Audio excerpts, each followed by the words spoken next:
Rivian augmente sa production de 36% au quatrième trimestre pour se rapprocher de l'objectif de 2022. Alors ils se sont rapprochés, mais ils n'ont pas atteint l'objectif apparemment.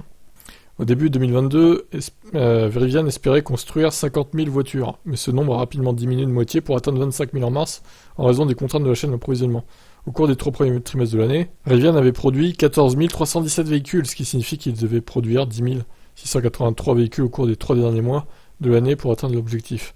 Selon une mise à jour de Rivian, ils ont produit 10 000 véhicules au quatrième trimestre, 36% de plus qu'au troisième trimestre. Mais c'est pas suffisant.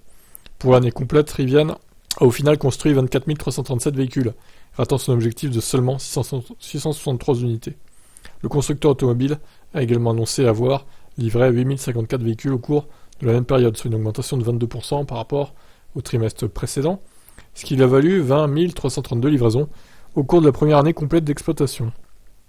Pour la première fois, ce nombre correspond à un certain nombre de livraisons au Canada, bien que ces chiffres précis n'aient pas été ventilés dans le communiqué de presse.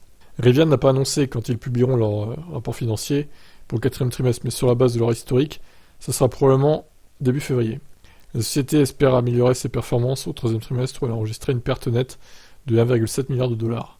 Ce taux élevé de consommation de trésorerie est probablement la raison pour laquelle ils se sont retirés de leur accord avec Mercedes pour construire conjointement des camionnettes de livraison électrique en Europe, 3 mois seulement après l'annonce de l'accord. En plus de se retirer de cet accord, Rivian a également récemment informé les titulaires de réservation que le R1T avec la batterie Max-Pack et la configuration quad-moteur ne serait plus produit dans un avenir proche.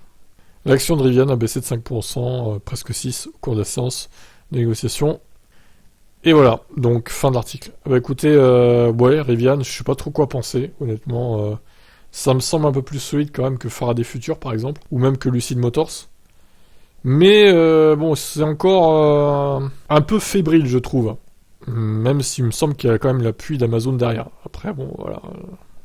Je pense pas qu'il fasse faillite, mais ça va mettre un peu de temps à décoller, je pense. Voilà mon point de vue. Donnez-moi le vôtre sur Rivian. Qu'est-ce que vous en pensez? Alors après, ça va peut-être prendre de l'ampleur en 2023. Ça va peut-être exploser, dans le bon sens du terme. Ouais, ciao.